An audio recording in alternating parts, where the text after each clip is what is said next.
जी अस्सलाम वालेकुम। Exercise 3.4 start करेंगे जी। टॉपिक है इंटीग्रेशन बाय पार्ट्स। बहुत इंपॉर्टेंट टॉपिक है जी। ये भी टेक्निक्स में शामिल है इंटीग्रेशन की। ये जब तक नहीं आएगा 3.4 आप लोग नहीं कर सकते हो। इससे फर्दर जो एक्सरसाइजेज हैं, ये लास्ट एक्सरसाइज है जिसमें टेक्निक यूज़ हो रही है। बाकी एक्सरसाइज में आगे जो है वो नॉर्मल जो पिछला काम है वही हम लोग करेंगे। तो स्टार्ट करेंगे जी। मैंने बिल्कुल अलग एक फॉर्मूला लिखा है जो बिल्कुल आपने पहले नहीं देखा होगा। बुक में भी जो है वैसे नहीं लिखा हुआ, तो देखिएगा सिंपलेस्ट फॉर्म में करेंगे हम लोग। मैं कुछ स्टेप्स ड्रैग करवाऊंगा। इसमें तो नहीं दिख रहा कि डायरेक्ट है, लेकिन जब क्वेश्चन करवाऊंगा तो उसमें ड्रैग करेंगे। उसके लिए हमारे पास आसानी है, क्योंकि इंटीग्रेशन बाय पार्ट्स करते हुए हमारे पास बहुत ज़्यादा इंटीग्रेशन के साइन आ जाते हैं। यहाँ पे 2 साइंस होते हैं, यहाँ पे भी एक ऑलरेडी साइन होता है। तो एक इंटीग्रेशन जो है वो हमारे से हैंडल नहीं हो रही होती, और 3 इंटीग्रेशन कैसे करेंगे, तो उसके लिए हम ड्रैग कर लें तो ज़्यादा बेहतर है। तो करेंगे कैसे जी? आपके पास इंटीग्रेशन बाय पार्ट्स तब यूज़ होती है जब आपके पास 2 फंक्शंस मल्टीप्लाई हो रहे होते हैं। जैसे डेरिवेटिव जब आप करते थे तो एक रूल था जिसका नाम था प्रोडक्ट रूल। इसी तरह इंटीग्रेशन के अंदर अगर 2 फंक्शंस मल्टीप्लाई हो रहे हो तो इसको प्रोडक्ट रूल नहीं कहेंगे। यहाँ पे इसका नाम है बाय पार्ट्स।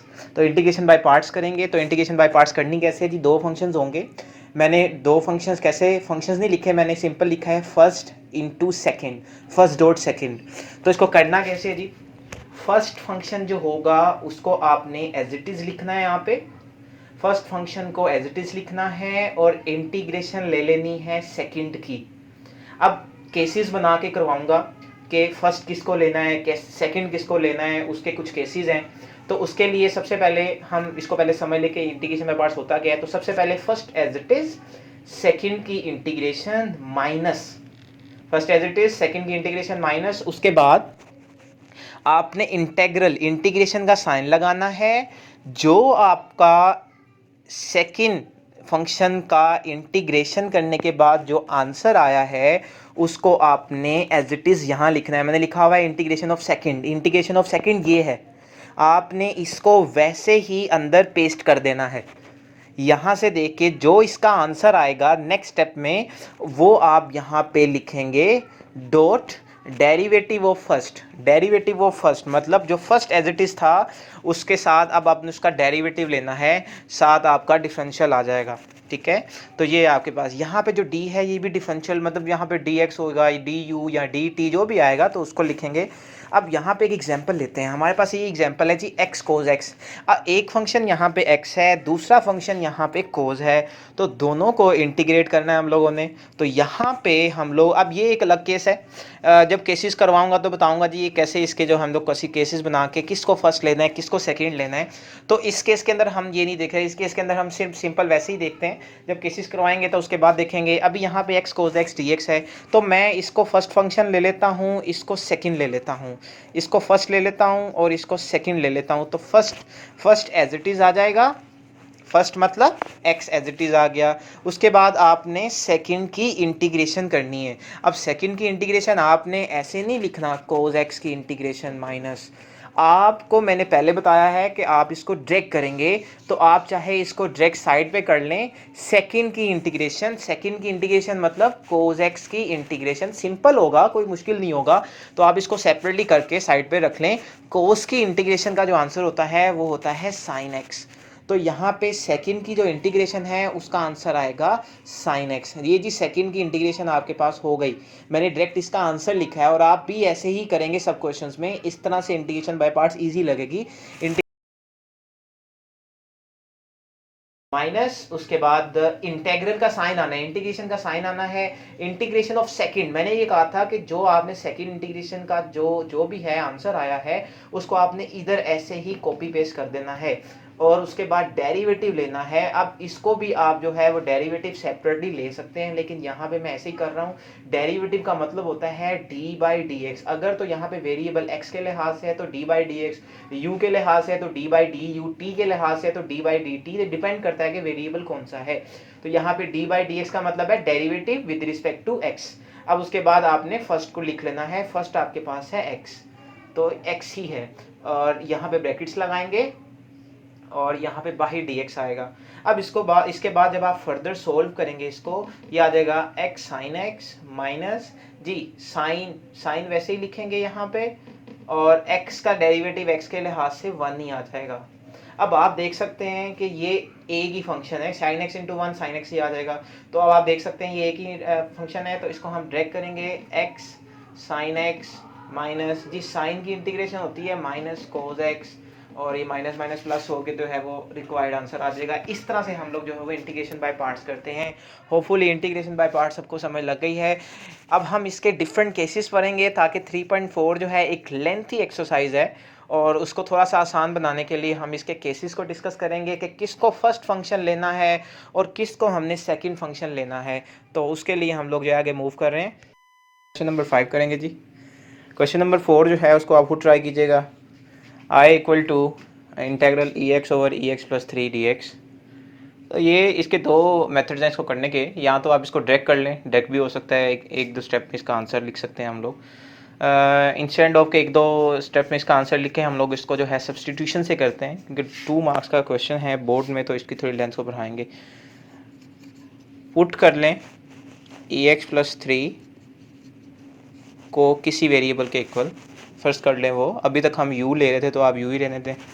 उसके बाद नेक्स्ट स्टेप में आपने डिफरेंशियल लेना होता है, तो जब आप डिफरेंशियल लेंगे तो कुछ यूँ आएगा, ex का डिफरेंशियल ex का डेरिवेटिव ex ही होता है, साथ पावर का डेरिवेटिव x का डेरिवेटिव dx आ जाएगा, 3 का डेरिवेटिव 0 आ जाएगा क्योंकि कांस्टेंट है। तो ये रिक्वायर्ड आपके पास आ जाएगा ex dx equal to du। इसको आप इक्वेशन 1 का नाम दे दें। तो इक्वेशन 1 बिकम्स, तो इक्वेशन 1 क्या बन जाएगी इधर देखिएगा, i इक्वल टू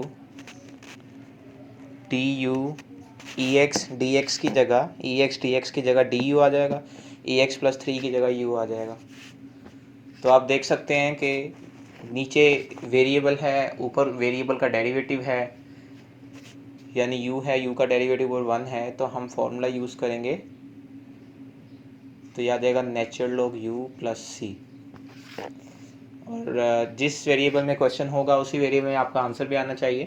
तो यहाँ पे u की जगह हमें दोबारा जो है वो x की फॉर्म में, यानी ये जो आपने सब्स्टिट्यूट किया था ई एक्स प्लस 3, उसी में आपने आंसर लिखना है। ये आपका रिक्वायर्ड आंसर आ गया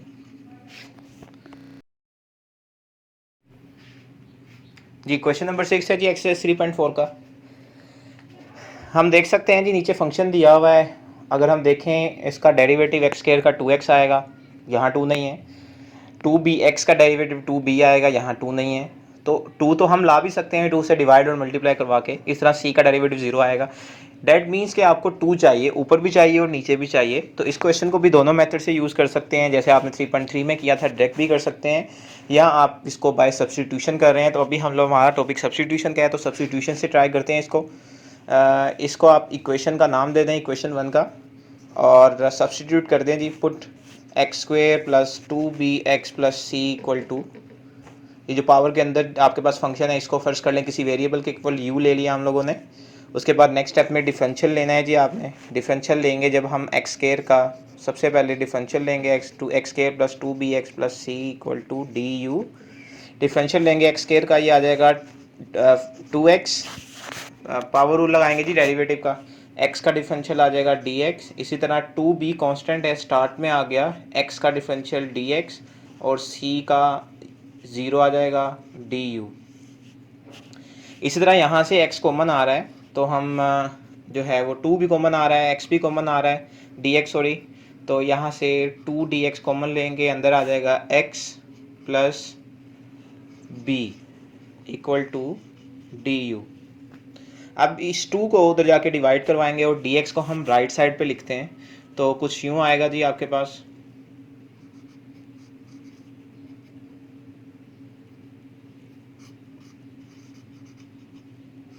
one by two d u, cross multiply हो गया 2 वहाँ जाके। उसके बाद नेक्स्ट स्टेप में हम लोग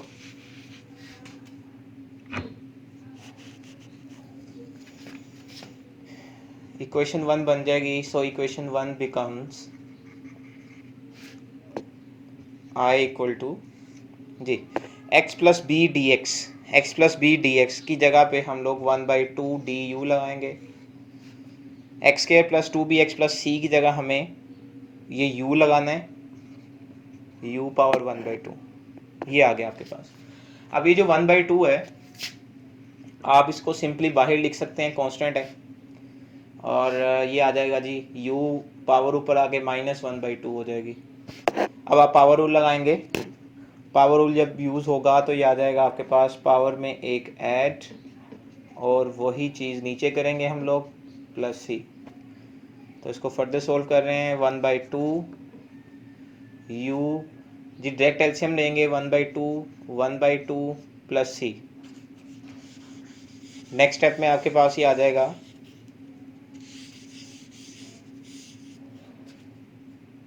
जी 1/2 वैसे ही ये जो 1/2 है ये ऊपर जाके 2/1 हो गया, और इस u की जगह हम u को हम स्क्वायर रूट लिख लेते हैं, क्योंकि पावर 1/2 है तो स्क्वायर रूट u लिख लिया +c।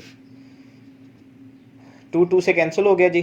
u की जगह अब हमने वैल्यू पुट करनी है जो हमने u का इक्वल ली हुई थी, जो कि है x² + 2bx + c, और ये square root as it is +c dash ले लें क्योंकि c ऑलरेडी यहाँ पे मौजूद है।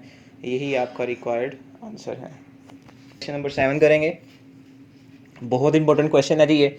इंटीग्रल दिया हुआ है जी sec² x divided by square root of 10x। तो इसको भी सब्सटीट्यूशन से करेंगे, डायरेक्ट भी हो सकता है ये, लेकिन इसको सब्सटीट्यूशन से करते हैं, ज़्यादा बेस्ट है।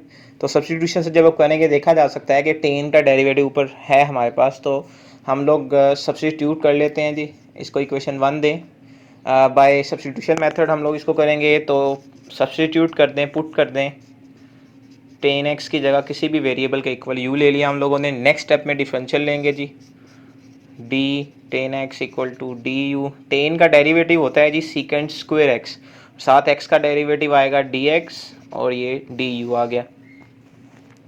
अब आप देख सकते हैं कि sec² dx जो है आपके पास इक्वेशन 1 में है, इसकी जगह du आ जाएगा, 10x की जगह u आ जाएगा। That means equation 1 becomes I = yes du/√10x will be u। Next I = जी, ये स्क्वायर रूट की पावर जो है वो नीचे 1/2 है तो ऊपर जाके -1/2 हो गई। तो ये पावर रूल लगाएंगे इस पर, पावर में एक ऐड किया जी, वही चीज़ नीचे +c। फर्दर सोल्व करेंगे तो ये आ जाएगा u 1/2/1/2 +c। ये 1/2 ऊपर जाके जो है वो 2/1 हो जाएगा, और इस u को हम लोग लिख सकते हैं स्क्वायर रूट ऑफ u, और 1/2 ऊपर जाके 2/1 मतलब 2 हो जाएगा। और अभी हमें दोबारा जो है वो x की फॉर्म में आंसर लिखना है, तो x की फॉर्म में जब हम आंसर लिखेंगे तो ये आ जाएगा आपके पास जी, u की जगह आ जाएगा 10x + c। यही हमारा रिक्वायर्ड आंसर है।